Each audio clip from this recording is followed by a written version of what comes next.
Welcome to Brooks. I'm Chris Williams, and this is... I'm Derek Green. I'm the cellar master here. So today we're going to talk a little bit about the 2012 vintage and the 2012 wines. So starting off with the vintage, 2012 was kind of the tale of two different halves. So we had a very cool spring, which kind of led into a very wet June where we had record rainfall in the month of June. Kind of pushed our bloom back a little bit, lightened the bloom with some cooler weather, and then we got into summer. In summer we had over 100 days rain-free, which was a record, is a record, and it led into a beautiful October, so it really allowed those grapes to hang for a long time. With a nice October, we were picking mid-October, ideal with alcohols, the pH levels, everything kind of came in perfect for that year. So it really ended up being a fantastic vintage. And today we have 2012 Temperance Hill.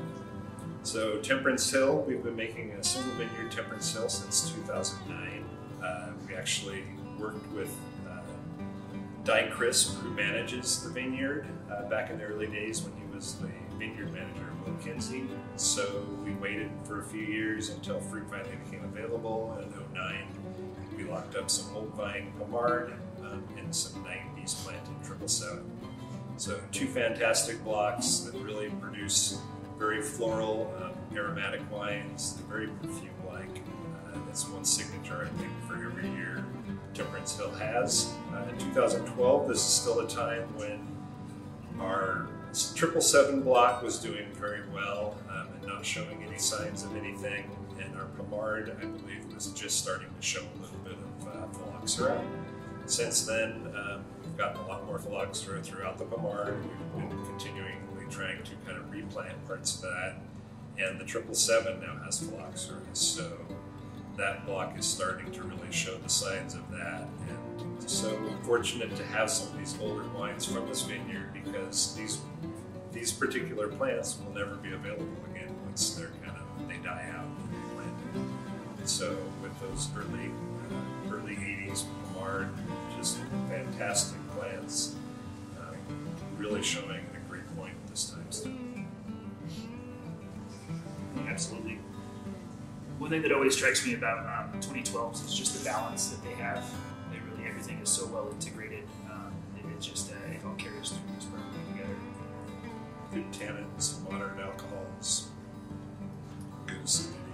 So really flavorful wines. I think. Coming off of a couple of very cool vintages, it was very opposite of what we've been making the previous couple of years.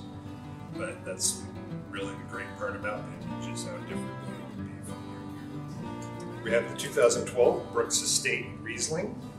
So our Riesling was planted in 1975 and 1976.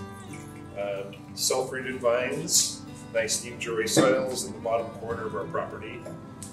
We actually started farming that particular block of Riesling first with biodynamics when Jimmy kind of found the vineyard originally. So it's a very important block, I would say, because it's our longest standing area that we've been farming biodynamically. So bringing all that into the winery also.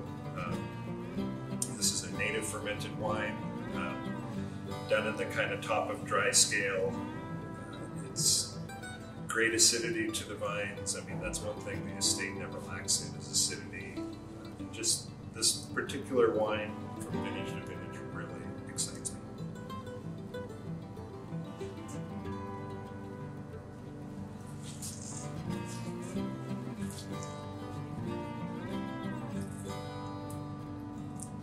We see acidity with wonderful balance, and I just love the gasoline. It's like it's just such a rare thing, and Riesling is one of my absolute favorite characteristics of it. 2012 for ageability, to me it seems like a very ageable year. They have great structure to them. They have a lot of kind of not voluptuous type of flavors, bigger, bolder flavors, but really good acidity. So I think that back to the acidity of the wines is going to be the kind of focal point for your ageability on it, and I think they both carry it. super excited about the vintage. I hope you guys are too. We've got a bunch of different 2012s that will be available. So check them out. Cheers. Cheers.